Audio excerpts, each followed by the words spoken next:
This is Dr. Robert Leviton, physician informatician, continuing our discussion on clinical application of worksheets. Here we're going to be talking about visualization. Excel provides graphic visualization tools to display data that provide many editable features to highlight the important aspects of your data. You can select from pie, bar, column charts, or line graphs, histograms, or box and whisker plots to best visually express the significant data you are demonstrating by presenting a visual context. Let's begin by looking at our review. We're going to look at pivot tables, box and whisker charts, recommended charts, editing charts, editing the chart title, elements, numbers, styles, and colors, histograms, and bar charts. And then we're going to finish up by just going over how we can hide and unhide sheets in our set. Let's begin by looking at our pivot table. Pivot tables we created were allowing us to look at the groups by location, organize data into male and female, and display counts for individuals with comorbidities, uncontrolled and poorly controlled diabetes. Pivot table features also provide visualizations that enhance our ability to analyze our data.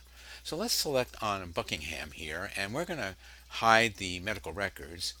Let's come back up here and go over to Pivot Analyze, and notice how we have pivot charts. When we select on pivot charts, it gives us a series of recommended charts, whether they be clustered columns. Notice as we pick on each of those, it gives us a preview of what we can expect. And so for this particular presentation, we're going to select the 3D column and select OK. Notice how that's automatically embedded into our table. We're going to resize it down here. And now you can see that we've got our legend automatically created by monitoring the comorbid patients, the uncontrolled patients, the poorly controlled patients. You can see that we've got the Buckingham and Louisa group. If we right click on that first data and add data labels, you can see the values there, but they're a little small from our eyes. And so if we come over here, you can right click on that, select font, and you can come over here and create that in bold, change the size to 14, and now you've got a much more readable set of data. Let's add the data to the uncontrolled group. Right click, and you can come down here to let's right click, and well, let's come back up this way. We're going to right click, and we're going to add the data labels, and now you have them hidden in here, and we're going to change them to 14 and make them bold and make them red. And then over here we'll add the last set of data labels, and that you can do the same thing. We're going to highlight them, we're going to increase the size to 14 and make them bold. Now with the pivot chart, you are able to do filters. You can come down here to your location and deselect Louisa, and you can find now that you're just looking at the Buckingham patients, the female and male, in the monitor comorbidity, uncontrolled and poorly controlled groups, and quickly be able to interpret your data. So it's a very nice tool on enabling you to use pivot tables and create visualizations. Let's begin by looking at other visualization tools that are available to us. And we're going to start by adding another sheet. We're going to label that sheet Visualization. We're going to color that tab gold. And then we're going to come to our diabetes follow-up table. And for this exercise, we want to get the hemoglobin A1C, hold the control key. We want the patient follow-up. We want the age and weight. And then we're going to go Control C. We've copied that. We're going to come over to the visualization, right-click in cell A1, and we're going to paste that. And let's just come over here and deselect these so that we don't have any confusion in our data. Back to visualization, and here you have those tables. Now, in the visualization tables, we're going to start with a box and whisker plot. And that's kind of a very interesting table because what that allows us to do is set the limits of the chart. So let's take a look at what we're talking about. In a box and whisker chart, you have the minimum and the maximum values, the lower and upper quartile, the median, and any outlier single data points. So let's create an age and weight box whisker plot simply by highlighting those two columns of data, coming to the very bottom, and now we're going to go to Insert and see we have recommended charts. Now, Excel will make a recommendation of the different charts that it thinks would be valuable for this data. And when you select on each, it shows you that chart, gives you a definition of what the chart is about. But for this demonstration, we'd like to pick box and whisker. And that gives you the chart here. We're going to simply click OK, and that's going to be embedded into our worksheet. And we're just going to size it so that it's easier to visualize. We're going to label it, double click on the chart title. We're going to call this age and weight distribution. And now we're going to start working with that. So the first thing we want to do is add the data labels.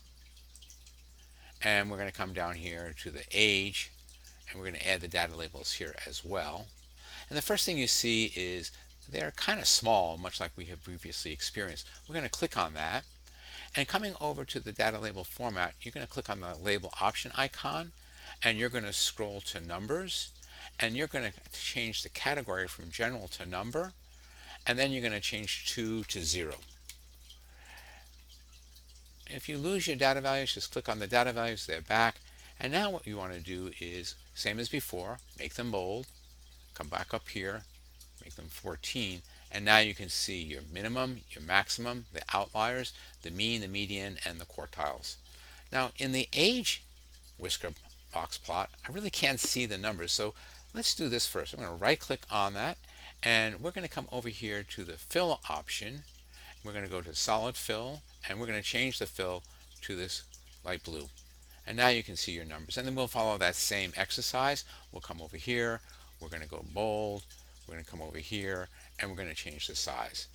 Again, notice how we have too many digits in here. Right click, come over to numbers. This is in the label legend. Switch the general category to numbers, reduce the 2 to 0, and make sure you click your value, and the values are there. So you can see how we've been able to create a very nice whisker and box solution. Now you're in Excel, and let's say you want to make a presentation. You come over here and right click, and you open up that presentation, whether it be a Word or PowerPoint, and you're going to simply just click and paste, and now you've got that chart readily available in your presentation to present to your leadership or your audiences and make your presentation points. Let's go back to our presentation and take a look at other opportunities that we have. Now, histograms are another area of endeavor for us. They provide representation of the continuous distribution of numerical data in a range of values that are divided into a series of intervals called bins.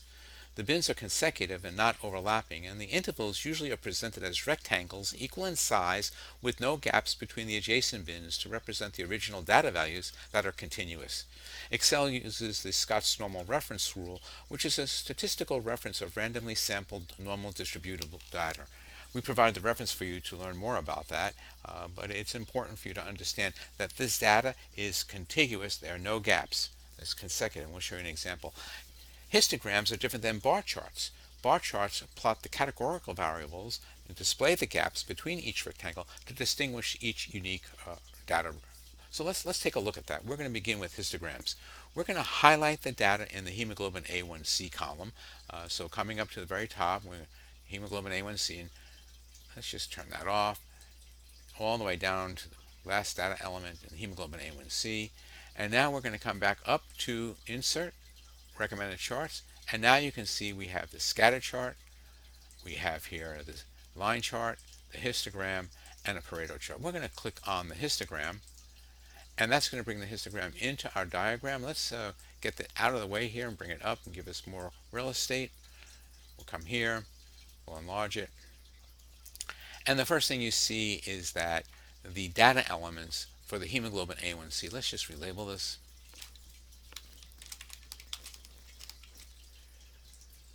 Are continuous. We see hemoglobin A1C 2.68 to 3.78, 3.78 to 4.88, 4.88 to 5, and so on. If we right click, we're going to add the data labels, and now we can see the numbers in that. We're going to do the same as before, enlarge that so we can see it, make it bold. Let's change the color so it's a little bit more dramatic. And now you can see our histogram with the continuous values. Sometimes some individuals may not appreciate the fact that this is continuous data, and you may want to emphasize the uniqueness of each bin. And by doing that, you can click on the bin, and notice over here you now have a gap width. You can change that gap width, and you can see how now the gap width has been changed to make this more visually appealing to some individuals. Again, representing again that this is continuous data, 3.78 to 3.78, 4.88 to 4.88, and represent the numbers of patients in the bin as it relates to your data. Let's see how this is different than bar charts. So with bar charts, we're going to begin to highlight the data in our patient control group. So if we come back over here, we're going to highlight this area and bring it all the way down to the bottom again. And now what we're going to do is come back up and we're going to select on Insert, Recommend the Charts, and notice how we have a clustered bar chart. We're going to select on that, and what we've done is we've added a sheet to our workbook, and that sheet is a pivot table. And so what Excel has automatically done is created a pivot table. Notice that the patient axis is patient follow-up, the sum of values is the patient follow-up, and we've got our groups. Let's just resize this and right click on that, and we're going to add our data labels. Again, we'll click on those. We will right click on that, and we will go to font. Let's make them 14 and bold that. Whoop, bold that. And you have that. Now we can take this and we can copy it, come over to our visualization table, and we have our box and whisker, our histogram, and if we put our clustered box chart, it's now in our diagram in this manner. I'm going to close these tables. So now you have the three visualizations. Let's size them so they're all the same. And you can see that we've got these three very potent tools that can be used to demonstrate our data. One of the things that's important though is that chart is attached to this table. We're going to label this table the pivot table graph. We can't delete it because if we delete the table, the visualization is attached to the data in that table and we'll lose that. So what we're going to do is right click and hide it. Notice now we now have our diabetes follow-up pivot table visualization.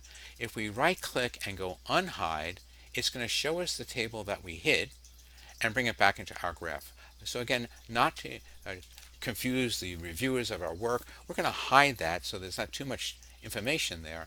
And now you can just simply show the pivot table, the visualization with the cluster box, the histogram, the box and whisker plot, and your viewers will be quite happy. So we've demonstrated quite a lot in the short time we've had together. We've demonstrated the many tools available in Excel to visualize data. There are many other software programs that provide extensive solutions to enhance the display of content that we recommend you look at. Thank you very much.